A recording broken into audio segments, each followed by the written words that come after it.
ঈদ মিলাদ নবীর মাহফিল, ঈদ মিলাদ নবীর মাহফিল প্রথম করলেন রাব্বানা।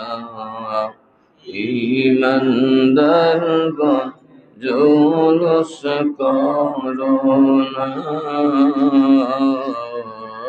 ঈমান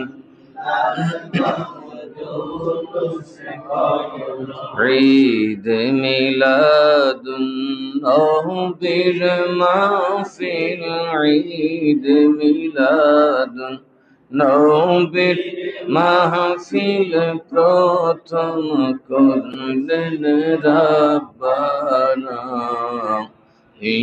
ঈমানদারগণ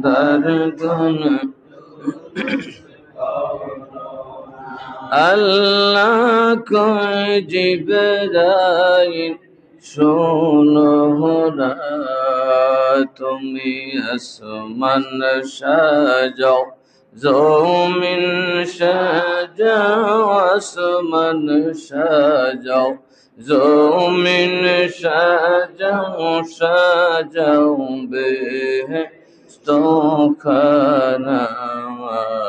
ঈমান দরগণ জুলুস করোনা, ঈমানদারগণ ঈদ মিলাদুন নবীর মাহফিল, ঈদ মিলাদুন নবীর মাহফিল প্রথম করলেন রাব্বানা।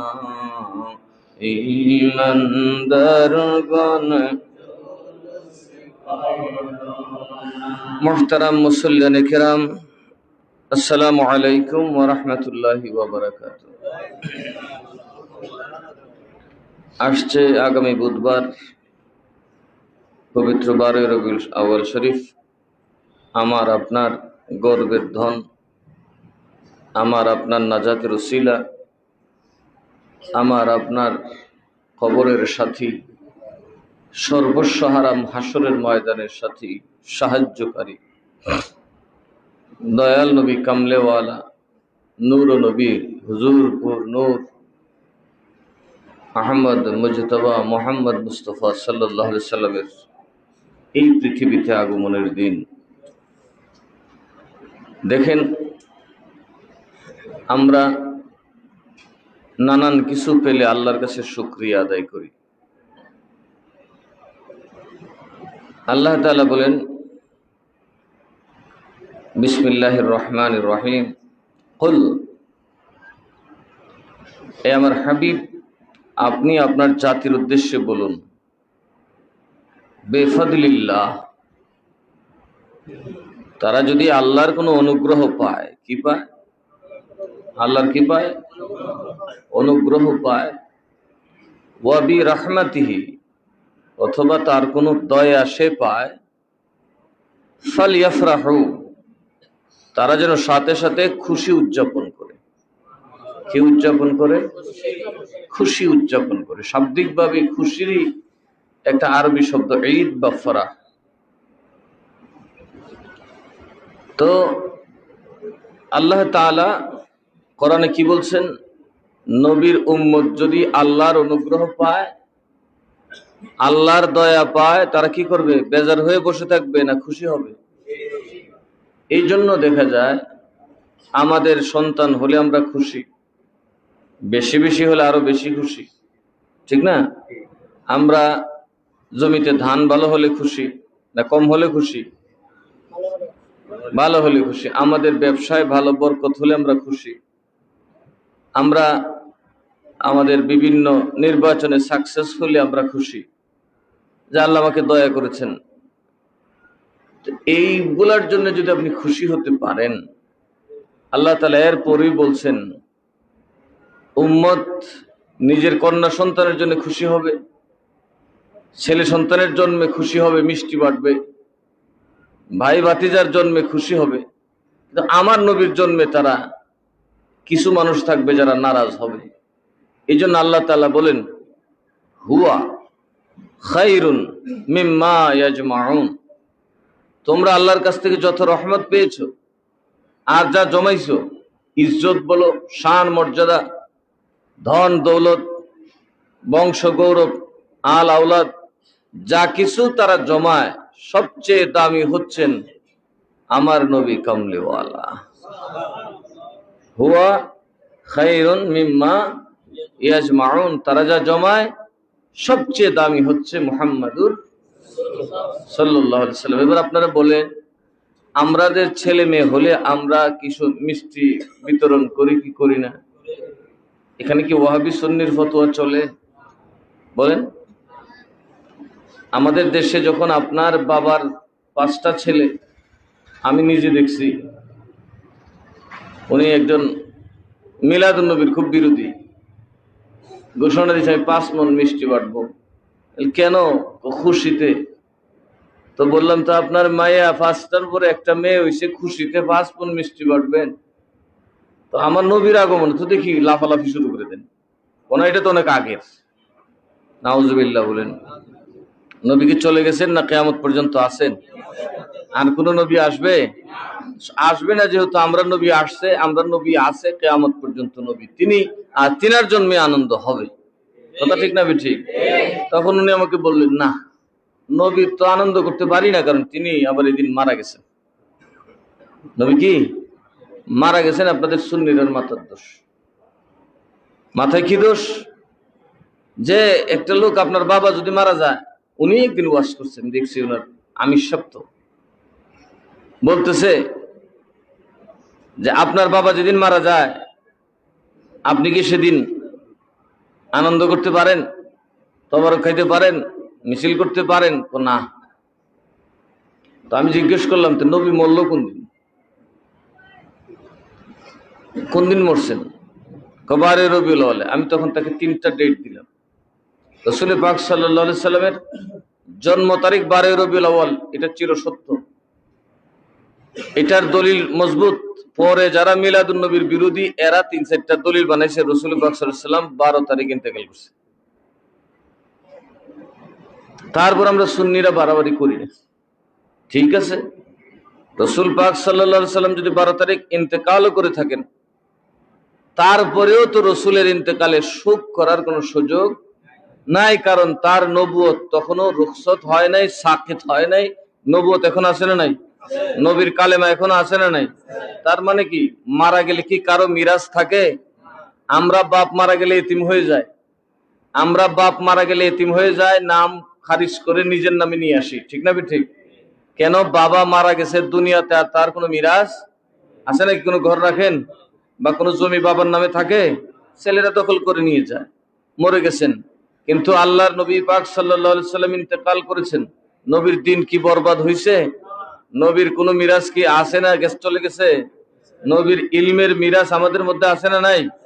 নবী পাক সাল্লাল্লাহু আলাইহি সাল্লামের বিবিদের কি কেউ বিয়ে করতে পারে? পারে না।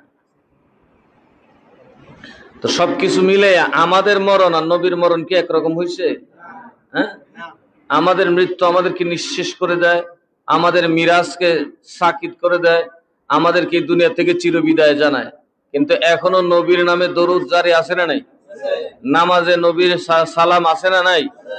নবীর কি শেষ হইল? নবীর কালেমা এখনো আছে না নাই? তাহলে নবীকে আমরার মতো মারা গেছে নাকি? হ্যাঁ, নবী আমাদের মতো মরেছেন না, নবী আমাদের মতো মরেন নাই। সুতরাং আমাদের তো কোনো লস হয় নাই। মানুষ তো কান্দে ক্ষতি হইলে, আমরা তো রহমত আরো বাড়ছে। কথা ঠিক না ঠিক? নবীজি পর্দা করেছেন, সাহাবায়ে কেরাম আছেন, আউলিয়ায়ে কেরাম আসতেছেন, ওলামায়ে কেরাম আসতেছেন, বুজুর্গানে দিন বাড়তেছে। কথা ঠিক না ঠিক? আমাদের কানবার জায়গাটা কই? হারাইলাম কি? আমরা তো কিছু হারাই নাই। বলেন, হারাইছি? বাপ মরলে তো ছেলে মেয়েরা হারায় না? আমরা যে কেউ মরলে তো হারাবেন। আমি মরলে আমার মুরিদরা অনেক কিছু হারাবে, আমি মরে গেলে আমার প্রতিবেশী অনেক কিছু হারাবে, সন্তানরা তো হারাবে। কিন্তু নবীজি যে চলে গেছেন, উম্মত কি হারাইছে? বলেন, কিছু হারাইছে? বরং নবীজি বলেন, আমার কবর জিয়ারতে আসো, আমার সুপারিশ ওয়াজিব হয়ে যাবে। আল্লাহ বলে দিয়েছেন, এ নবী, আপনার কাছে যদি কেউ গুনাহ করে আসে, যাকে কোথাও ক্ষমা করা হবে না, আপনার কাছে যদি আসে, এখনো যদি আপনি দোয়া করেন আমি তার সব গুনাহ মাফ করে দেব। তো নবী গেল কই? পর্দার এপাশ থেকে ওপাশে গেছেন, ছিলেন দুনিয়ার জগতে, গেছেন কোন জগতে? বরজখের জগতে। তাহলে আপনি বলেন সুকাতুর হওয়ার কোনো কিছু কি ঘটছে? কেন ঘটবে না? মনে রাখবেন আল্লাহ তাবারক ওয়া তাআলা এই বাতিল পন্থীদের জবাব কোরআনে দিয়ে রাখছেন। হযরত ঈসা আলাইহিস সালাম ওনার নিজের জন্ম বৃত্তান্ত মানুষের সামনে বলেছেন। হযরত ইয়াহইয়া আলাইহিস সালাম ওনার জন্ম, মৃত্যু এবং কিয়ামতের দিন উত্থানের বিষয়ে উনি বলেছেন, আসসালামু আলাইয়া ইয়াউমা উলিদতু ওয়া ইয়াউমা আমুতু ওয়া ইয়াউমা উবআসু হাইয়ান। আসসালামু আলাইয়া, মনে রাখবেন আল্লাহর নবী বলতেছেন আমার উপর আল্লাহর দয়া ছিল, শান্তি ছিল যেদিন আমি জন্মগ্রহণ করেছিলাম এবং যেদিন আমি ইন্তেকাল করেছিলাম সেদিনে কি ছিল? শান্তি। যেদিন আমি কিয়ামতের ময়দানে উঠব সেদিনে কি থাকবে? শান্তি। আরেকজন নবী বলতেছেন যে আমার উপর সেদিনও শান্তি, যেদিন আমি জন্মগ্রহণ করেছি, যেদিন আমি মৃত্যুবরণ করব সেদিনও শান্তি। তাইলে আমাদের জন্মে যদিও মানুষ আনন্দ করে শান্তি পায়, মরণে কি শান্তি আসেনি? মরণে সুখ। কথা বলুন, মরণে কি সুখ? কিন্তু নবীদের জন্ম যেই কথা, মৃত্যু একই কথা, কিয়ামতের দিন ওঠাটাও একই কথা। কিন্তু আমাদের কিয়ামতের দিন ওঠা সাধারণ কথা না, আমরার কিয়ামতের দিন খবর আছে। আমাদের জন্য কিয়ামতের দিন হবে সবচেয়ে খতরনাক দিন, আমাদের জন্য হবে কবর সবচেয়ে ভয়ঙ্কর সময়, মৃত্যু হবে সবচেয়ে বড় পরীক্ষা। কিন্তু আম্বিয়া কেরামের জন্ম যেমন শান্তি, ইন্তেকালও শান্তি। তার মানে নবীদের জন্মে যা পাবেন নবীদের ইন্তেকালেও তা পাবেন। সুতরাং আমাদের মৃত্যু জন্ম, নবীদের মৃত্যু জন্ম একরকম নয়। সুতরাং এতে বোঝা গেল রাহমাতুল লিল আলামিন। আল্লাহ কি বলেছেন? ওয়ামা আরসালনাকা ইল্লা রাহমাতাল লিল আলামিন। এ আমার হাবিব, আপনাকে আমি প্রেরণ করেছি। আপনাকে আমি কি করেছি? প্রেরণ করেছি। প্রেরণ করার মানে কি? আরসালনা এটা রসুল থেকে, অর্থাৎ আপনি জমিনে আসছেন রসুল হয়ে। এই ওয়ামা আরসালনাকা ইল্লা রাহমাতাল লিল আলামিনের তাফসীর যেগুলা সাহাবায়ে কেরাম করেছেন, যেগুলা তাবেঈন তবে তাবেঈন করেছেন, সেখানে তারা স্পষ্ট লিখেছেন যে আল্লাহর নবী দুনিয়াতে এসেছেন খোদার রসুল হয়ে। আর জাহান্নামীরা তফসির করে, তথাকথিত বর্তমান সময়কার ফিতনা জমানায় তফসির হলো নবী 40 বছর আগে নিজেও জানতো না উনি যে নবী। নাউজুবিল্লাহ বলবেন না। ওয়ামা আরসালনাকা, আপনাকে আমি রসুল ছাড়া প্রেরণ করি নাই তো। ওয়ামা আরসালনাকা, আমি এমন রসুল আপনাকে বানাই নাই যেটাতে রহমত নাই। ইল্লা রাহমাতাল লিল আলামিন, রহমতের সাথে ইস্তেসনা করছেন। যদি আপনাকে আমি পাঠাই, আপনি ওই রসুল যিনি শুধু রসুল, মানব নন, আগাগোড়া আমি খোদা তাআলার কিয়ামত পর্যন্ত রহমত। বুঝবেন কথাটা? কেমন নবী আসছেন? যেখানে কোরআনে পাকে আছে যে ঈসা আলাইহিস সালামের অনুসারীরা বললেন আমাদের জন্য আসমান থেকে খানা পাঠানোর ব্যবস্থা করেন, আমরা কাফেরদেরকে দেখাবো আমাদের নবী হক, আমাদের নবী সঠিক। তারা যখন দাবি করলেন, হযরত ঈসা আলাইহিস সালাম থরথর করে কাঁপতে লাগলেন, দীর্ঘ সময় সেজদায় পড়ে কাঁদতে লাগলেন। সবাই বললেন হুজুর এত কাঁদতেছেন কেন? এরকম গরিবীর লেবাস পরলেন কেন? উনি বললেন যে আমার ভয় হচ্ছে ওই খানা যদি নাজিল হয় আর তোমরা এই খানা খাইয়া এটাকে উল্টা পাল্টা ব্যবহার করো, তাহলে আল্লাহর গজবটা আসতে আর দেরি হবে না। যেমন কোন কোন দাউদ নবীর উম্মতকে আল্লাহ বান্দর বানাই দিছে, বানাইছে না? নানান জনকে নানান অভিশাপে আল্লাহ অভিশপ্ত করেছে, নানান জাতিকে তুলে মুলে ধ্বংস করে দিছে, একদম ছাউ বাচ্চা সহ। আমার ভয় হচ্ছে তোমরা যদি এই মায়েদা আসার পরে, আল্লাহর তরফ থেকে খানা আসার পরে আবার আল্লাহকে অস্বীকার করে বসো, একদম আল্লাহ ঘাড়ে ধরে ফেলবে। খানা আইবো তো ওই দিনটাকে কি করবা? এরা বলেন ওই দিনটা আমাদের জন্য ঈদ, লি আউয়ালিনা ওয়া আখিরিনা, আমাদের শুরুতে যারা আছে তাদের জন্য ঈদের দিন হবে, শেষে যারা আসবে তাদের জন্য ঈদের দিন আসবে। অর্থাৎ খানা কি খাওয়ার পরে আর থাকে? তাইলে অথচ ওরা বলতেছে এইখানে আমরা খাইয়া শেষ করলেও এর আনন্দ শেষ হয় না। এর আনন্দ আমাদের জন্য থাকবে, এই ঈদ, এই দিনটা আমাদের জন্য ঈদের দিন হবে, এবং আমাদের পরবর্তীতে যারা আসবে তারা খঞ্চা দেখেও নাই, এই খঞ্চার খানা খায়ও নাই, তারপরেও তাদের জন্য ঈদের দিন হবে। তাহলে বোঝা গেল রাহমাতুল লিল আলামিন যেদিন এসেছিলেন তারাও আনন্দিত হয়েছিলেন, কিয়ামত পর্যন্ত আমরা আনন্দিত হব, কারণ রাহমাতুল লিল আলামিন সমস্ত সৃষ্টির রহমত। নাকি আল্লাহ কথা কোরআনে কথা বলেছেন যে রাসূলের ইন্তেকালের সাথে সাথেই রহমত বিদায় হয়ে গেছে? বলেন, কেউ বলতে পারবে? আপনারা ওদেরকে এটা বলবেন যে একটা দলিল ভাই সাহেব দেন যে রাহমাতুল লিল আলামিন বিদায় হওয়ার সাথে সাথে খোদার রহমত চলে গেছে, তাহলে আমি কাঁদবো। কিন্তু রহমত তো ঠিক আছে, আর রহমত যদি বরাবর থাকে তাহলে আমার আনন্দ করতে অসুবিধা কি? আমার নবীকে জীবিত সাহাবায়ে কেরাম যা পেয়েছিলেন, ইন্তেকালের পরেও তো আমরা তাই পাচ্ছি। কথা বলুন, ঠিক না বেঠিক? আমাদের উপর তো আল্লাহর কোনো দয়া উঠায় নেওয়া হয় নাই। তাইলে সাহাবায়ে কেরাম পেয়েছেন, আমরা পাচ্ছি, কিয়ামত পর্যন্ত পাবো। যারা পাবে তারাই তো আনন্দ করবে। হয়তো আপনারা পান নাই, কথা ঠিক না বেঠিক? আপনারা হয়তো পান নাই, জন্য কান্নাকাটি করতেছে। এই ধরনের ফালতু যুক্তির কোনো মানে আছে? নবীজির ইন্তেকাল কি আমাদের মতো? নবীজি সাল্লাল্লাহু আলাইহি সাল্লাম, বুখারীতে আছে, একখানে হচ্ছে মুনকাতে, কিছু আছে পরের দিকে, আবার পুরোটা আছে। আল্লাহর নবী সাল্লাল্লাহু আলাইহি সাল্লাম যখন, বুখারীতে আছে, ইন্তেকাল করলেন, হযরত ফারুক আযম রাদিয়াল্লাহু তাআলা আনহু তরবারি নিয়ে বের হলেন, আমার রাসূলকে যারা মাইয়িত বলবে, মরা বলবে, আমি কেটে ফেলব। সিদ্দিক আকবর রাদিয়াল্লাহু তাআলা আনহু নাকে উদ্দেশ্য করে কোরআনের আয়াত পড়লেন, ইন্নাকা মাইয়িতুন ওয়া ইন্নাহুম মাইয়িতুন। তো রাসূল পাক সাল্লাল্লাহু আলাইহি সাল্লামকেও একদিন ইন্তেকাল করতে হবে, এটা মানব জাতির একটা সম্মান, একটা মর্যাদা। এই মৃত্যু স্বাদ, কুল্লু নাফসিন যায়িকাতুল মাউত। ওমর রাদিয়াল্লাহু তাআলা ঠান্ডা হয়ে গেলেন। বাস এতটুকু গিয়ে বাতিলপন্থীরা বলল, মুহাম্মদ তো মরে গেছে। আবু বকর বলছে, কিন্তু হযরত আবু বকর সিদ্দিক রাদিয়াল্লাহু তাআলা, এখানে হাদিস শেষ না, উনি এই কথা বলে দৌড়ায় রাসূল পাক সাল্লাল্লাহু আলাইহি সাল্লামের পবিত্র লাশ মোবারকের কাছে গেলেন, কানে কান লাগায় বলতেছেন, ইয়া রাসূলুল্লাহ, আমার মা বাপ আপনার জন্য কোরবান হোক। আমার উমরকে এছাড়া আর বোঝানোর কোনো উপায় ছিল না। তাইলে হযরত আবু বকর রাদিয়াল্লাহু তাআলা আনহুর পরের কাজে কি বোঝা যায়? রাসূল আমাদের মতো মইরা বইরা থাকে? এই জন্য রাসূলের পাকের জানাজা আমাদের মতো হয় নাই। রাসূলের জন্য কোনো মাগফিরাত হয় না। রাসূলের আবার ইমামতি করবে কে? কেন?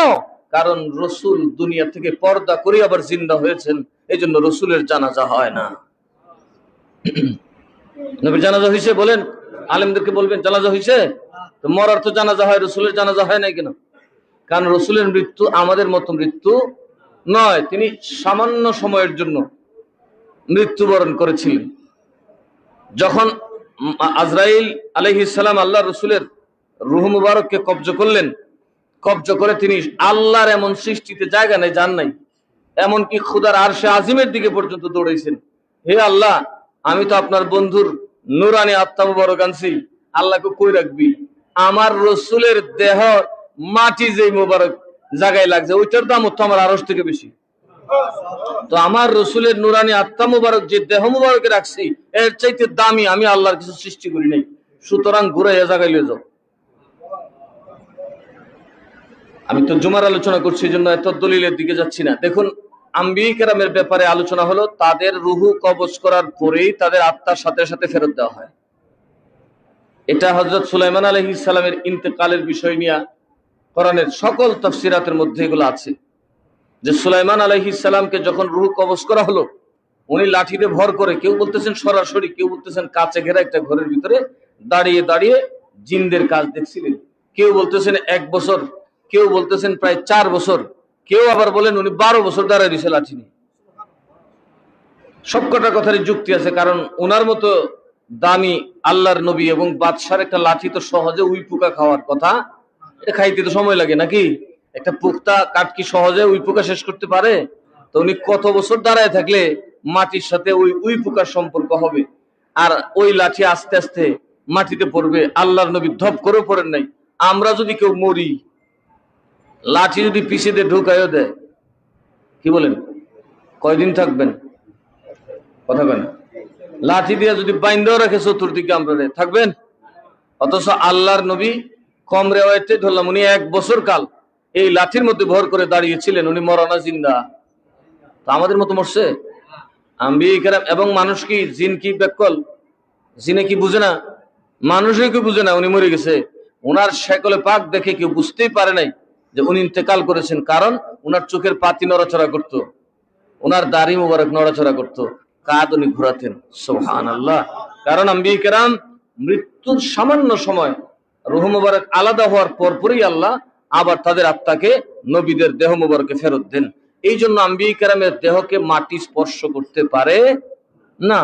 আহলুস সুন্নাত ওয়াল জামাতের আকীদা হলো নবীরা জীবিত, কবরে পাকে জীবিত, তারা রিজিক পান করছেন। এমনকি অনেক হাদিস দ্বারা প্রমাণিত আল্লাহর নবী পাক সাল্লাল্লাহু আলাইহি সাল্লাম কবর শরীফে শুধু জীবিত নন, নামাজ পড়তেছেন। মুসা আলাইহিস সালাম নামাজ পড়তেছেন, আদম আলাইহিস সালাম সশরীরে বাইতুল মুকাদ্দাসে নবীকে ওয়েলকাম জানাইছে। ওয়াজ আপনারা শুনেন নাই? একখান দুইখান হাদিস। এই জন্য হাদিস বিশারদদের প্রথম মন্ত্র হইল সব জাল। কথা বলেন, এক হইল জাল। বড় বড় মুহাদ্দিসরা লিখে গেছে, যাদের পেশাবের সাথে তথাকথিত মুহাদ্দিস ভাইসা যাবে, ভালো করে বাংলা বলতে পারে না, ভালো করে বাংলাই বলতে পারে না, শাইখুল হাদিস আউযুবিল্লাহ বিসমিল্লাহ পড়ে, এটাও ভুল। ওরাও আজকাল যেমন ওদের পড়াশোনা দেখলে মনে হয় কোরআন শরীফ যেন মস্কারি করে পড়ে। কুল আউযু বিল্লাহি মিনাশ শাইতানির, কুল আউযু বিল্লাহ, কুল আউযু বিল্লাহ। আমি তো বাবা এটা কি? কুল আউযু বিল্লাহ বর কর্তিকা ভাইল, এরকম শেখ আছে না নাই? যত ফিতনা এরা তৈরি করে। ইউসুফ, মুসা এইভাবে কথাবার্তা বলে, অর্থাৎ কোরআনের উচ্চারণটা এর জন্য হেলাফেলা করে। কারণ এরা মনে করে কি দুনিয়ার মহাপ্রভু তো আমাদের সাথে আছে, আমরা যা মনে সাথে আকমু, আমরা রে সুন্নিরা কি করবা? আমরা সুন্নিরা দুনিয়ার মহাপ্রভুর ধারধারি না, আমরা জানি আমরা আল্লাহ যেদিন তোমার ধরবো। কথা বলেন ঠিক না? এই আগাছাগুলা, এই বাতিল গুলা আগাছার মতো, গাছের পিছে যেমন আগাছা থাকে, এই ইমানদারের পিছে কিছু বাতিল সব সময় থাকবে। তাই কি করে এই গাছের মধ্যে ভাগ বসায়, বসায় না? আপনি দেখবেন যদি জমি চাষ করেন, প্রথমে জমিটা যখন চাষ করবেন, আপনার ধানের চারাগুলা যখন শিশু থাকে বা তার কৈশোরে পৌঁছে, তখনও দেখবেন কিছু আগাছা বিনা কথাই টাইনা ছিঁড়ে রাখতে পারবেন না, লাফাই উঠতে যায়। কিন্তু শেষ পর্যন্ত দেখবেন বৈশাখ মাসে যখন ধান কাটতে যাবেন, কাটার পরে দেখবেন একজনও জীবিত নাই। কথা বলেন, ধান আছে কিন্তু তার কোনো অস্তিত্ব নাই। ঠিক হক আর বাতিলের এটাই প্রমাণ। যারা আল্লাহর সাথে সম্পর্ক রাখবেন তারা এইভাবেই বেঁচে থাকবেন। ওই জালিমরা বারবার মাথার উপরে উঠে নাচবে, বারবার বিনা কথায় তারা গজাবে, বিনা ফ্রিতে আপনাকে দাওয়াত দেবে, আপনাকে ডিস্টার্ব করবে, আপনাকে কষ্ট দেবে। কিন্তু শেষ পর্যন্ত যদি আল্লাহর পথে থাকতে পারেন, আল্লাহ যদি আপনার উপর রাজি হয়, আপনিই থাকবেন, বাকিরা থাকবে না। তার জন্য কিছু পরিচর্যাকারীরও দরকার আছে না নাই? এই জন্য আল্লাহ তাআলা আমাদের নবীকে আমাদের পরিচর্যাকারী বানাইছেন। ওলামায়ে কেরাম আমাদের পরিচর্যাকারী, আউলিয়ায়ে কেরাম আমাদের পরিচর্যাকারী। তারা মাঝে মধ্যে ঘাসগুলা টাইনা সিরা বিরা দেয়, ঠিক না? ঠিক দিয়েও দেখবেন কতক্ষণ পরে আল্লাহ ভাইয়া উঠে, শেষ পর্যন্ত তাদের আর স্থায়িত্ব হয় না। এই জন্য বলি যে বাতিলপন্থীরা ছিল, আছে, থাকবেই, কিন্তু এরা এই আছে এই নাই। এদের নাম খারিজি, এদের নাম শিয়া, এরপরে হয় কদরিয়া, এরপরে হয় জবরিয়া, তারপর হয় মুতাজিলা, আবার হয় আহলে সুন্নাত, আবার হয় মিডা সুন্নি, আবার হয় কোরা সুন্নি, আছে না এরকম? আবার হয় লামাজাবি। অর্থাৎ এরা দলের কোনো শেষ নাই। কথা কোন ঠিক না? ঠিক। এরা যুগের অনুসারে তাদের নাম জনগণের সামনে ধোঁকা দিতে যেটা ব্যবহার করা দরকার তারা সেটাই ব্যবহার করে যাচ্ছে। কিন্তু আহলে সুন্নাত ওয়াল জামাত গাউসে পাকের দল এখনো আছে না নাই? উরুস মাহফিল আমরা করি, বরবিশ সাহেবের উরুস মাহফিল হয়েছে 1000 বছর আগে, শাহজালাল সাহেবের উরুস হয় 700 বছর আগে। তখন কি আহমদ রেজা খান ছিল? তখন তো উনারা করছেন। তো শাহজালাল উরুস করছে, দোষ এখন আমরা রুখে দেয়, আমরা নাকি বেদাতি। আমরা বেদাতি না এরা বেদাতি? নতুন কেডা? আমরা নতুন না ওরা নতুন? সুতরাং নবীজি ইন্তেকাল করেছেন কি আমাদের মতো? ইন্তেকাল আমরা শোক পালন করি 3 দিন। কেন করি? আমাদের মা বাপ মারা গেলে আমরা সর্বশান্ত হয়ে যাই, আমাদের সব শেষ হয়ে যায়। নবীর ইন্তেকালে কি দিনের এমন কিছু আছে যেটা আমাদের থেকে চলে গেছে? আল্লাহ কোথাও বলেছেন যে নবীর মৃত্যুর সাথে সাথে রহমতও চলে গেছে? আল্লাহ বলেন নবী এখনো আছে, তোদের মধ্যে কিয়ামত পর্যন্ত থাকবেন। নবীও বলেন আমি যেমন ছিলাম তেমনই আছি, কিন্তু বেশ কম হলো আমি একটু পর্দার আড়ালে আসছি, তোমরা পর্দার ওপাশে আসছো। আমি রসুল পর্দার এপাশেও আছি, পর্দার এপাশেও আছি, বরজখেও আছি, সব জায়গায় আছি। আছে না নাই? রসুলের পাক কবরে থাকবেন কি থাকবেন না? যেই কবরে রসুল থাকবেন, যেখানে বাবা থাকবে না, মা থাকবে না, উস্তাদ থাকবে না, শেখ থাকবে না, কারো কোনো দায়িত্ব থাকবে না, সেই কবরে নবী আছেন না নাই? নবী যদি থাকেন তো আপনি কাঁদতেন কেন? আপনি কাঁদবেন না হাসবেন? কারণ যেই ময়দানে কেউ নাই সেখানে তো আমার রসুল আছে, আছে না নাই?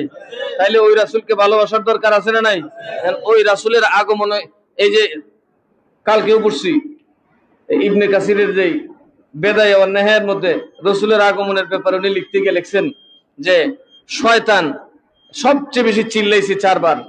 এর মধ্যে প্রথম হলো যেদিন আল্লাহ তাআলা তারা লানত দিয়ে বের করে দেয়, খুব চিল্লাচিল্লি করছে, জোরে সোরে শুরু করছে, আস্তা দুনিয়া মাথায় তুলছে শয়তান। বুঝলেন? শয়তান মাতম করতে করতে পূর্ব থেকে পশ্চিমে, পশ্চিম থেকে পূর্বে খালি দৌড়াদৌড়ি করতো, মাতম করতে করতে এত কান্নাকাটি সে করছে যে হা হা রে আমি তো শেষ হয়ে গেলাম। তারপরে অহংকারের কারণে আল্লাহ তাকে হেদায়েত দেন নাই। এরপরে দেখুন শয়তান আরেকদিন চিল্লাইছে, উনি লিখছেন যে রাসূল পাক সাল্লাল্লাহু আলাইহি সাল্লাম যেদিন দুনিয়াতে আসছে, কোন দিন? রাসূল পাক সাল্লাল্লাহু আলাইহি সাল্লাম যেদিন দুনিয়াতে আসছে সেদিন শয়তান এমন কান্দা কাঁদছে, একবারে ওই আগের মতো চিল্লাইয়া বেমরাইয়া কাঁদছে যে সাইরা লিছি রে সাইরা লিছি, আর উম্মতকে দুজখে নেওয়ার পথ। কারণ পাহাড় পরিমাণ গুনাহ করব, আর নবীর কাছে যাবে, নবী দোয়া করবে, আল্লাহ মাফ করে দেবে। হ্যাঁ, আল্লাহ ওয়াদা দিয়েছেন যে এমন হাবিব তোমাদের মধ্যে পাঠাইলাম, এমন একজন রসুল তোমাদের মধ্যে পাঠাইলাম যে যদি তুমি গুনাহ করো খানায় কাবাতেও মাফ না হয়, আমি খোদাইয়ের কোথাও যদি তোমার গুনাহ মাফ না হয়, আমার রসুলকে যদি খুশি করার কাজ করতে পারো, আমার রসুলের দরবারে যদি যাও, আমার রসুল যদি তোমার পক্ষে আমার কাছে মাফ চায়, আমি বিনা শর্তে তোমার গুনাহ মাফ করে দেব। কিয়ামতের দিন হযরত বাবা আদমকে বলা হবে আপনি সুপারিশ করুন। বাবা আদম বলবেন আয় বাবা আমার কাছে আসিস না, আমি যে আল্লাহর কাছে গন্ধম খাই আসছি, আজকে তো যেই বিচার শুরু হইছে, আমারে মাফ করছে দুনিয়াতে, আমলে তো লেখা আছে কাম, আমলে লেখা আছে না গন্ধম যে খাইছি। এখন তো আমলের খাতা লয়ে বইছে আল্লাহ, এই আমলের খাতা খুললে প্রথমেই দেখবে আমি তো গন্ধম খাইছি না মাইন না, আমারে যদি আল্লাহ ধরে তো আমি কি জবাব দিব? হযরত মুসা কালিমুল্লাহ, ওনাকে যখন সবাই যায় বলবে আপনি একটা বাহাদুর, আপনারা আল্লাহ জিগা হাতে কি কোন লাঠি বড় দেই, ছাগলের ঘাস খাওয়াই, এই করি সেই করি, আপনি তো সাংঘাতিক বাহাদুর। আল্লাহকে দেখার জন্য কত রিকোয়েস্ট করলেন, সাহসী মানুষ, অনবী আপনি একটু আল্লাহরে ডাক দেন না। আমি যে ডাক দিমু, যে আমল নামার খাতা লইয়া বইছে, এই খাতায় আমার নামে একটা লিস্ট আছে, এক লোকের থাপ্পড় দিয়ে মারছিলাম, এই যে থাপ্পড় দিয়ে মাইরে ফেলাইছি, আল্লাহ দুনিয়াতে মাফ করছে, এখন যদি হিসাবটা চায় আমি কি জবাব দিব? কি বুঝলেন? কেমন নবী পেয়েছেন? আর জাহেলেরা ওই নবীর জন্মদিন শয়তানের স্বভাব পালন করতেছে। ওরা শুধু কাঁদছে না, মানুষের উপর হামলা করতেছে, মানে মোটামুটি শয়তানের বড় কাজ যারা করতেছে। শয়তান এমনটা করে নাই, শয়তান শুধু কান্নাকাটি করছিল, আর এখন শয়তানের লাঠি এদের হাতে উঠাই দিচ্ছে। তো মুসা আলাইহিস সালাম থেকে সবাই দৌড়ে যাবে খলিলুল্লাহ, এক অর্থাৎ দুধ মা হারাম হওয়ার ব্যাপারে যে আয়াত নাজিল হয়েছে, উনি তো প্রত্যেক বাবের আগে আয়াত আনছেন কোরআন শরীফে। উনি ওই নিকাহ করার ব্যাপারে যে দুধ মা হারাম, দুধ ভাই দুধ বোনে বিয়ে করা হারাম, এই আয়াত খানি এনে ওটার নিচে প্রথমে নবীজির এক দুধ মার কথা লিখলেন। সুয়াইবা রাদিয়াল্লাহু তাআলা আনহা, তিনি পরে ইসলাম কবুল করেছিলেন, উনি রাসূল পাক সাল্লাল্লাহু আলাইহি সাল্লামকে দুধ পান করিয়েছিলেন। এই ঘটনা লিখতে গিয়া ইমাম বুখারী রাদিয়াল্লাহু আনহু লিখছেন যে ওনার এক আত্মীয়, অন্যান্যরা তো এটার ব্যাখ্যাতে লিখছে উনি আব্বাস রাদিয়াল্লাহু তাআলা আনহু, হযরত আব্বাস রাদিয়াল্লাহু আনহু নবীর কেমন চাচা জানেন? নবীজি যখন ইন্তেকাল শরীফ ফরমাইলেন, আকাশ থেকে বৃষ্টি আসে না, মদিনার মানুষের প্রাণ উষ্ঠাগত, সকল সাহাবীরা মিল্লা এই বুজুর্গ নবীর চাচাকে মসজিদে নবীর ঘর থেকে বাইর করে সূর্যের মধ্যে ধুয়ে দিছে, রাখতেই বৃষ্টি ঝড়ে শুরু হয়েছে। এখন তো এমন বৃষ্টি শুরু হয়েছে, বৃষ্টি তো থামে না, মদিনার গলিতে হাঁটু পানি লেগে গেছে। তখন আবার কয় ধর হুজুর বাইরে রাখ, মাত্র আনতেই আকাশের বৃষ্টি থেমে যায়। আগে এক ফোঁটা বৃষ্টি ওনার গায়ে পড়ে নাই, এর আগে রৌদ্র ছিল, এক ঝলক রৌদ্র ওনার গায়ে লাগে নাই। কেমন নবীর চাচা? ওই চাচা উনি স্বপ্নে দেখতেছেন যে আবুল আহাব তুমি কেমন আছো? তো আবুল আহাব জিগায় ভাই ভালো নাই, তবে আর একটা সুসংবাদ আছে, আমার উপর সোমবার দিন আযাব হয় না। কোন দিন? সোমবার দিন আযাব হয় না। আর আমার এই আঙ্গুলটা দেখো, আমি যখন জাহান্নামের যন্ত্রণায় ছটফট করতে থাকি, এটা মুখে দিলে আমার পানির ব্যবস্থা হয়ে যায়, আমার পানির পিপাসা হয় না। বলে আরে কয় কি কেন? বলে বিইতাকাতি সুয়াইবা, মুহাম্মদের জন্মদিন খুশি হইয়া আমি বান্দিরে আজাদ করছিলাম, এই জন্য মুহাম্মদের খোদা আমার মতো কাচ্চা কাফেরকেও তার নিয়ামতকে বঞ্চিত করেন নাই। তাহলে বলুন, এই হাদিস দ্বারা উনি কি প্রমাণ করেছেন? মিলাদুন নবী বিদআত? নবীর আগমনে খুশি হওয়া, নবীর আগমনে খরচ করা, এটা খুব খারাপ কাজ। শাহ ওয়ালিউল্লাহ মুহাদ্দিস দেহলভী রাহমাতুল্লাহ আলাইহি আপনারা সবাই মানেন, উনি উনার বাবার রেফারেন্স দিয়ে স্পষ্ট উনি লিখছেন যে উনার বাবা প্রতি বছর মিলাদুন নবীর সময় যা ঘরে থাকতো সব খরচ করে ফেলতেন, যা ঘরে আসতো সব খরচ করে ফেলতেন। ঘরে এখন দেখা গেল এরা কেমন ওলি ছিল, পয়সা পকেটে পয়সা নাই, মিলাদুন নবী আসছে ওনার কাছে টাকা পয়সা নাই, উনি তখন কি করবেন? উনি বিবি সাহেবকে ডাইকে বললেন কিছু কি নাই যে মোমেনকে ডাইকে একটু খাওয়াই দিব? আমরা দেশের ওই যে সুলা বুট আছে না, এইগুলা উনি বাড়ি করে দিচ্ছি, যাকে এটা দিলেই হবে, আমি এটা একটু মিলাদ শরীফ পড়া দোয়া টোয়া করে আমি নবীর প্রেমিকদের মধ্যে বাইঠা দিচ্ছেন। দিয়া রাতের বেলা উনি এমন কান্না শুরু করছেন, ইয়া রাসূলুল্লাহ আপনি তো বাদশার বাদশাহ, আপনার দরবার আজকে কত হাদিয়া যাবে, আমি কামটা করলাম কি? মানুষ আমার এত ইজ্জত করে, মানুষ আমার এত সম্মান দেয়, কিন্তু আমার নাম অনুসারে তো আজকের খেদমতটা হয় নাই, আজকে তো আর আমি লাইনে জায়গা পাইলাম না, আমার খরচটা মনে আজকে লাইনে জায়গা পাইবো না। এই কথা বলে উনি কানতে রইলেন, ডান কাতে একটু শুইলেন, তাকায় দেখেন আমার নবীজির মসজিদে নবীর পাশে উনি হাঁটতেছেন। একটু দূরে তাকায় দেখেন রাসূল পাক সাল্লাল্লাহু আলাইহি ওয়াসাল্লাম ওনাকে ডাকতেছে। কাছে যায় দেখেন উনার যে ডেক্সিটা ছিল, যেই থালাটার মধ্যে উনি বুট নিয়ে বাড়ছিল, এই থালা লইয়া রাসূল বসে রয়েছে। বলে ইয়া রাসূলুল্লাহ, আরে তুমি তো আমার যন্ত্রণা দিতেছো, তুমি কিসের টেনশন করতেছো?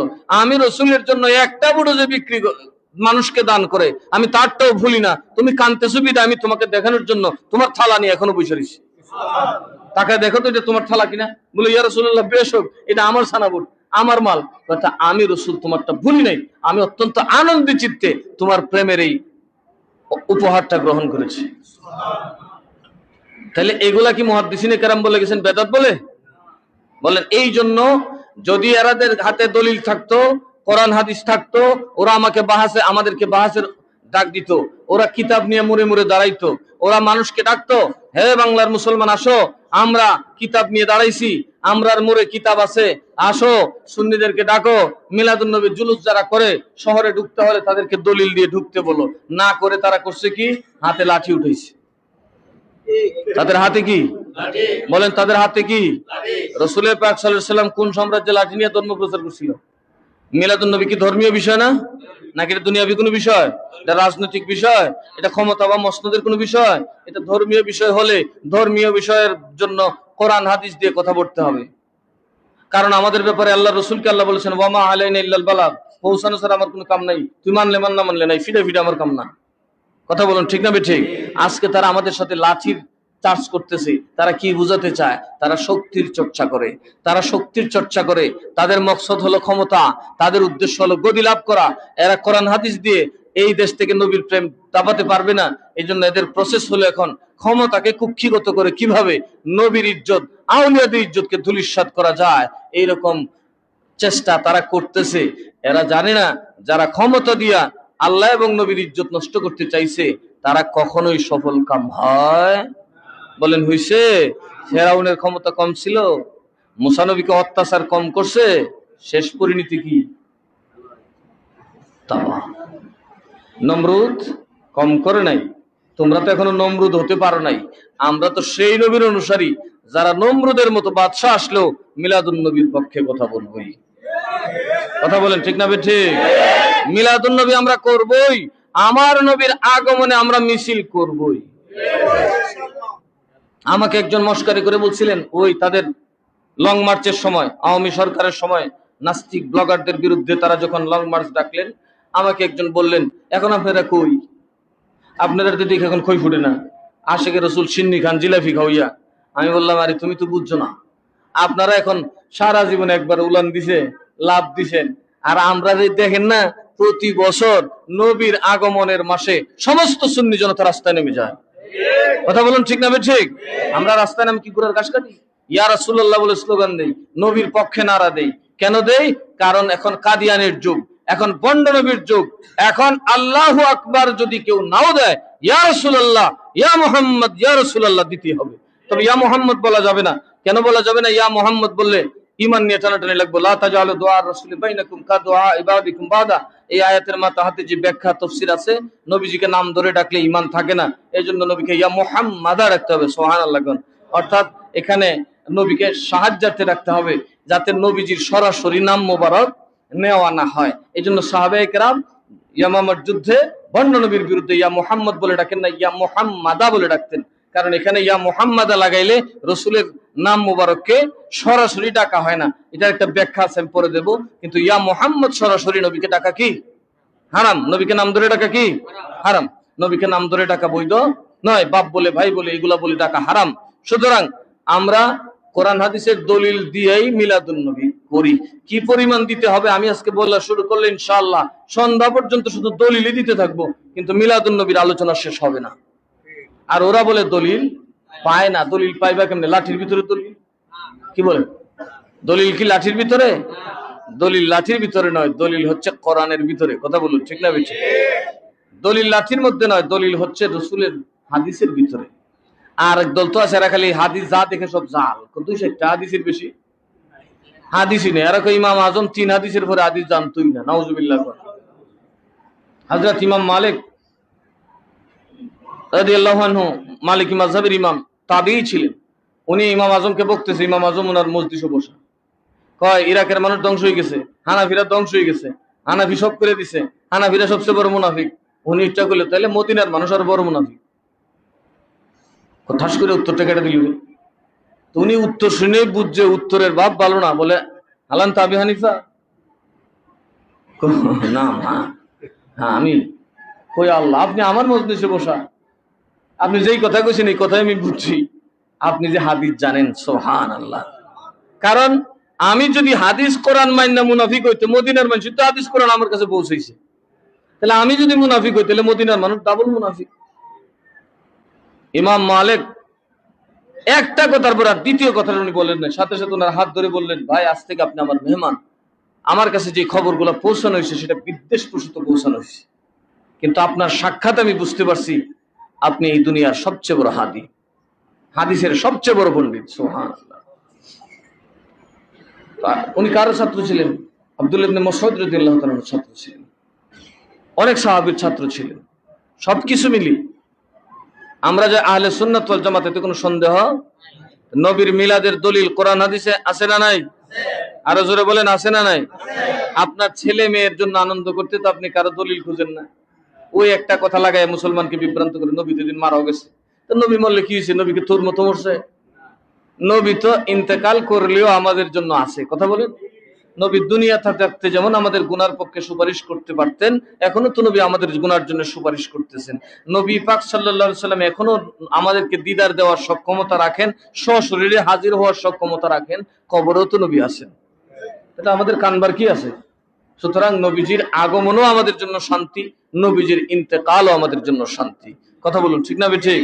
নবীদের ইন্তেকাল যেমন শান্তির, নবীদের জন্মও শান্তির, কিয়ামতের দিন নবীরা উঠবেন, সেটাও উম্মতের জন্য কল্যাণ। সুতরাং নবী যেখানেই থাকবে, যে অবস্থায় থাকবে, সব কটা অবস্থায় উম্মতের জন্য কল্যাণকর। কথা বলুন ঠিক না ঠিক? এই জন্য আমরা মিলাদুন নবী করব। প্রত্যেক সুন্নি মুসলমানের দায়িত্ব হলো এই দিন নিজকে নিজে ছুটি দিবেন। যে আজকে সরকার ছুটি দেবে না, কেউ ছুটি দেবে না, আমি আমার মদিনা ওয়ালাকে কবরে পাওয়ার জন্য একদিন জীবনে, একদিন বছরে আমি ছুটি দিয়ে দেব। নো কাজ কাম, কোনো কথা নাই, কোনো উদ্দেশ্য নাই। আজকে আমাকে মিলাদুন নবীতে বার হতে হবে। আমি রাস্তায় চিল্লাচিল্লি করুম, না পারলে একলা একলা ইয়া রাসূলুল্লাহ কই দৌড়াদৌড়ি করে, মানুষকে কিছু লজেন্স মিষ্টি পোলাপানরে খাওয়ান, বাস। বলা যায় না, নবী যদি পছন্দ করে ফেলে, মনে রাখবেন আমার রসুল যার হাত ধরে ফেলবে তার কিতাব আর খোলা হবে। তাহলে বিনা কিতাব খোলায় আমরা যাইতে পারার জন্য মিলাদুন নবীতে খরচ করার দরকার আছে না নাই? এই জন্য আগামী বুধবার ইনশাআল্লাহ 12ই রবিউল আউয়ালে আমরা এই মাদ্রাসায় আহলুস সুন্নাত ওয়াল জামাত নাসিরনগর উপজেলার তত্ত্বাবধানে যে জশ্নে জুলুস এবং সমাবেশের আয়োজন করা হয়, ওই সমাবেশের সূচনা এবং জমায়েত হবে আমাদের এই মাদ্রাসা কমপ্লেক্সে। পুরা উপজেলা থেকে আলহামদুলিল্লাহ লোকজন আসবেন, নবীর আশেকান আসবেন, আমাদের দরবার শরীফের ভক্ত মুরিদরা যে যেখান থেকে পারেন তারাও আসবেন। এই জন্য আমরাও যতটুকু পারি সবার জন্য একটু মেহমানদারির ব্যবস্থাও রাখছি। আমরা এটা আমার মুরিদদের অর্থায়নে নয়, এটা সম্পূর্ণ আমি নিজ থেকে করি। কারণ খালি মুরিদরে বললে তো হবে না, আমার উপরে তো দায়িত্ব আছে, আছে না নাই? যারা মুরিদ আছে তারা সহযোগিতা করে, কিন্তু আমি কারো প্রতি এই কথা বলি না যে আপনাদেরকে আসতে হবে, দিতে হবে না। আর মিলাদুন নবীর খরচ আমি করবো ইনশাআল্লাহ, কারণ আমারও দয়াল নবীর খুশির দরকার, দয়াল নবী পাওয়ার দরকার আছে না নাই? সুতরাং আপনাদের সকলের দাওয়াত, আপনারা যত তাড়াতাড়ি পারেন চলে আসবেন। আমাদের কর্তৃপক্ষ যারা নাসিরনগর আহলুস সুন্নাত ওয়াল জামাতের যে সিদ্ধান্ত, সকাল 10টার ভিতরে জুলুস নাসিরনগর আশুতোষ হাই স্কুল মাঠের দিকে রওনা হয়ে যাবে। এরপরে আর তাবারকের কোনো ব্যবস্থা থাকবে না। সুতরাং আপনারা যতটুকু পারেন 9টার আগে আসার চেষ্টা করবেন। আমাদের দরবার শরীফের ভক্ত মুরিদান যারা আছেন তারাও যতটা পারেন ফজরের নামাজ পড়ে যার যার এলাকায় মিলাদ দিয়ে তারপর রওনা হয়ে যাবেন। কথা ঠিক আছে? আমি দাওয়াতটা দিয়ে দিলাম। এলাকাবাসী যারা আছেন, আপনারাও যারা এই আশপাশে আমার যারা আছেন, তারা একটু নিজ দায়িত্বে সকল এলাকাবাসীর দিকে একটু খেয়াল রাখবেন, যাতে কোনো ধরনের ঝামেলা আছে। তো কত মানুষ, কেউ ঠান্ডা কেউ রাগী আছে, কেউ বুঝে বেশি কেউ কম বুঝে, ঝামেলা হতেই পারে। এই ধরনের কোনো ঝামেলা যেন না হয়, আমি আমার এই মহল্লাবাসী যারা আছেন তারা সকলেই থাকবেন নিজ দায়িত্বে। আপনারাও, কারণ আজকে এত মানুষ আসবে, এটা আমার বাড়িতে যেমন আসবে, এটা আপনাদের বাড়িতেও আসা হবে। কথা ঠিক না ঠিক? এটা নাসিরনগরেই আসা হবে। সুতরাং নাসিরনগর যদি হাজার হাজার নবীর আশাকের পদদুলিতে দন্য হয়, এখানে নিঃসন্দেহে আল্লাহর ওলি থাকবেন। থাকবেন কি থাকবেন না? অনেক পীর মাশায়েখ, সকল দরবারের পীর মাশায়েখরা থাকবেন। আপনাদের সকলের দাওয়াত। আর বিশেষ করে আজকে এই জুমা শেষ করে আমরা রবিউল আউয়ালকে স্বাগত জানিয়ে আমরা একটা মিছিল বের করব। এই মিছিল আপনারা থাকতে রাজি আছেন তো? আমরা আগে বেরিয়ে জমবা। আমার তো মনে হয় প্রতিদিনই দৌড় শুরু করে দিই, কারণ এর চাইতে আর মকবুল ইবাদত খোদার পছন্দের আর কিছুই নাই। যাবেন তো সবাই? মিছিলে যাবেন? রেডি থাকবেন। আমরা নামাজ শেষ করেই এখানে আমাদের আহলে সুন্নাতের নেতৃবৃন্দ আসছেন, আমাদের সভাপতি সাহেব আসবেন একটু পরে। এই জন্য আমরা তো নামাজ পড়ি 2টায়, ফান্দকের বিশ্বাবুজুর রওনা দিচ্ছেন। আরো যারা যারা আসতেছেন আমরা তাদেরকে নিয়ে আগে আমরা এই তবারক টমানো খেয়ে নিলে ভালো হবে, কি বলেন? হ্যাঁ, সবাই আসতে একটু সময় লাগবে। আপনারা সুন্নত পড়েই আগে তবারকটা গ্রহণ করবেন, করে যে যেমনি পারেন ডাইনে বামে ফলাই যাবেন গা। আমরা সাথে আর থাকলে থাকলেন, না থাকলে নাই। একলা হইলে ইনশাল্লাহ রোদ্রের ভিতরে যেমন লং মার্চ করবো। ঠিক আছে বাবারে? ইয়া নবী সালাম আলাইকুম এভাবে দেওয়ার চাইতে বড় মজা আর কিছুই নাই। সাহাবীরা 30 দিন নয় 3 মাস যুদ্ধ করছে বাড়ি ঘর ফালাইয়া নবীর জন্য। আমরা কি 30 মিনিট নষ্ট না করলে কবরে গিয়ে কইবেন কি? এই সময় তো কইবেন সাহাবীর থেকে বালা বেহেশত আমরা দাও। কথা ঠিক না বেটি? কারণ এরা নবী দেখিয়া ইসলাম আনছে, আর আমরা রে ওয়াহাবীরা জ্বালা হইলেছে। কথা ঠিক না বেটি? কাজেই আমরা সকলেই নামাজের পরপর ইনশাল্লাহ তাবারক গ্রহণ করবেন, এদিক সেদিক ছুটাছুটি করবেন না। যারা আসছেন দরবার শরীফে তাদের সাথে আমার সাক্ষাৎ হবে। আমরা ইনশাল্লাহ এই স্বাগত রেলির পরে আমরা বাকি কাজ করব। আসুন আমরা নবীকে সালাম দেই। আ নবী সালাম